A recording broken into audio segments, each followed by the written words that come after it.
Hey, what is going on, everybody? Boilon here, back for another video on Raid Shadow Legends. In today's video, I want to talk about some of the events that are going live this week and why people need to be careful about using too much of their resources, because there's going to be some more important and exciting stuff around the bend. And I think there's a lot of events that are starting this week that people need to make sure they don't overuse the resources. Now, if you're like me and you do have a decent amount of soul stones, there is and to be honest, I have so many that I have, like, I think two, maybe two and a half deck of fates worth of soulstone. So I may engage in some of these bait events that I myself am telling people to be aware of. It's just that, for the vast majority of players who don't have as much resources as me, it is not going to be great. And we're going to be talking about those events, what you should avoid, and what could be possibly around the corner as well that might be better to wait for than what's happening tomorrow,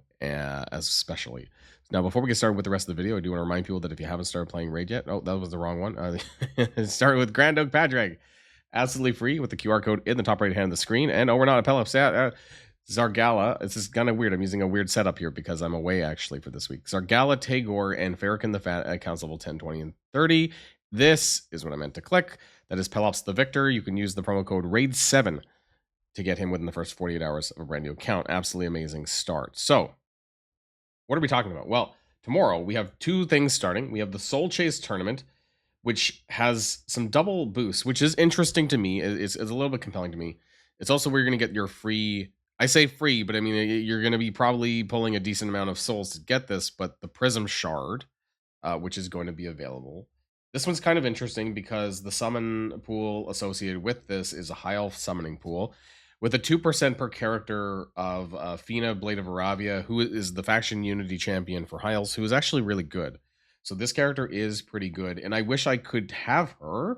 I don't want to spend this time around. I did a lot of spending, guys, on Primal Shards, and obviously I hit it big. As you guys know, I got one of the best characters in the game, I think, so far, is Sabrail the Distant. In case you guys didn't watch that video, I'm super happy about that. I've been starting to build her. I've been experimenting with different builds for her, actually. I might even do a separate video on her, frankly, because there's some difference between like a support build and a more DPS build. This video is not about her, but anyways, I've been finding her really fun to play with. So maybe we'll do a separate video just talking about Sabrail, which I know not everyone has, but, just interesting nonetheless. But back to the High Elf summon pool. Fina is really good. Like, her faction unity is really cool. I love her buffs. If you have one extra High Elf on the team, she gets an extra turn for this buff. It's a crit rate, crit damage, and attack buff. Also, some great debuffs buffs as well. Place block buffs, block damage, and a counterattack on target ally. And then, if the target of the skill is not her, recess the cooldowns of all the target's skills. This is like almost a Lamasu Light, but more of a buff version character of her. It's really cool.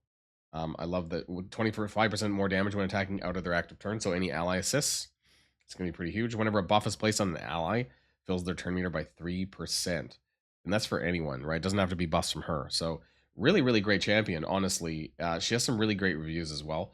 Secondly, we have the new character from this patch is, if I can click on it, it'll work. Talenna Soulseer, right? So she's going to be available in the summon pool as well. She has a nice 19% all battles speed aura. She's pretty interesting. She has an AoE attack, but it's 50% increase accuracy, but she has a cooldown increase skill. So a bit of a lockout here, right? Like a little bit of a Fabian. You do need to have her booked out, so it's a 100% chance of increasing the cooldown of enemy skills and duration of enemy buffs by 2. Is this not exactly what's in Fabian's kit? I just want to go back and check, right? I forget what his says. Where's Fabian? And we have this. So 3 turn, okay. All enemy buffs by 3 turns, and then the cooldown of enemies by 3. So not as good, but it's still pretty great, right? It's 2, not 3, but still, nonetheless. And she gives a 50% accuracy buff. So it's very likely that it's going to land, right? So as long as she takes her turn, she's going to get increased accuracy to be able to land this. So she's going to be a really great character for those lockout builds, right? And I do like that. Tackle enemies, placing poison, and then increases turn meter. So a mixture of damage and utility there, and then activating poisons on her A1. She also increases allies' turn meter by 2% whenever a poison debuff is activated, specifically. This could be really interesting with poison activation builds with certain characters, right?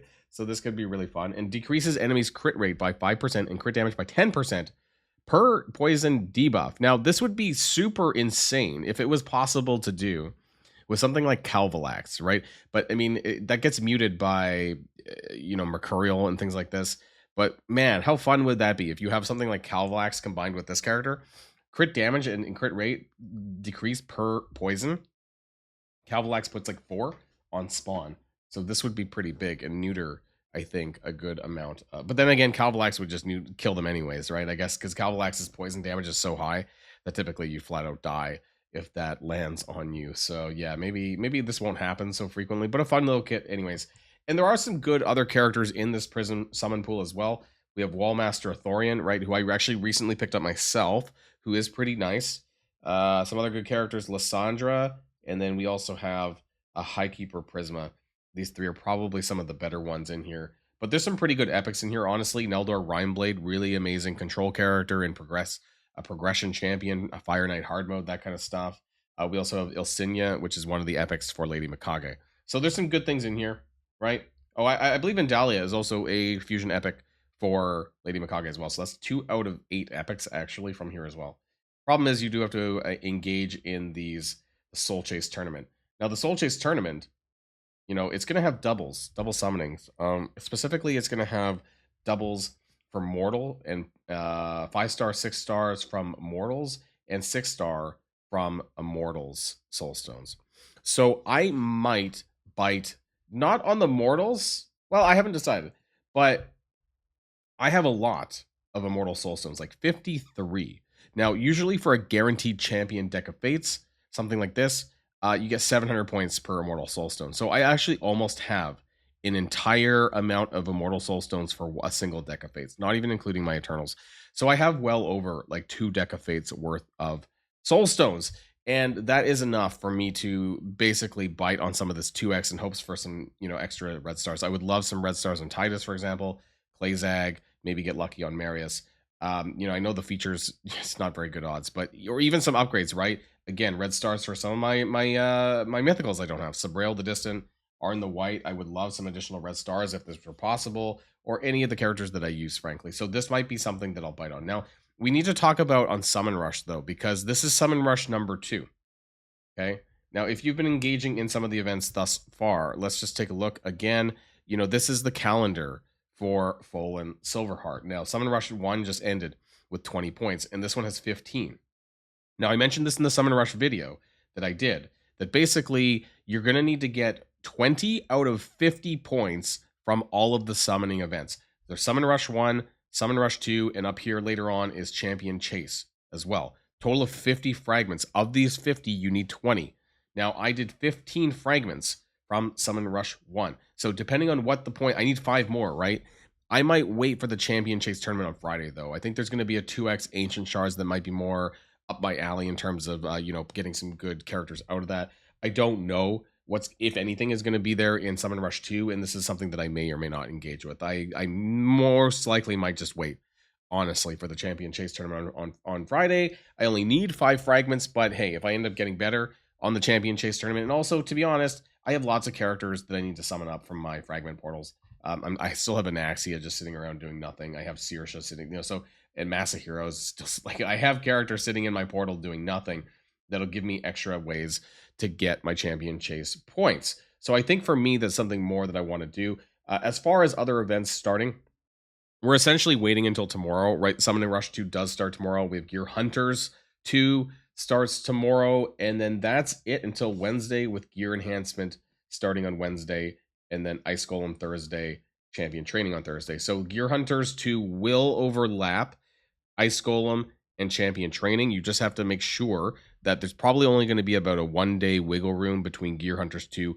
and Ice Golem before Gear Hunters actually goes away. So if you need to do all of these events, if you're keeping up with the fusion and you want to make sure you don't miss things, just be careful about that and be cautious about that as well.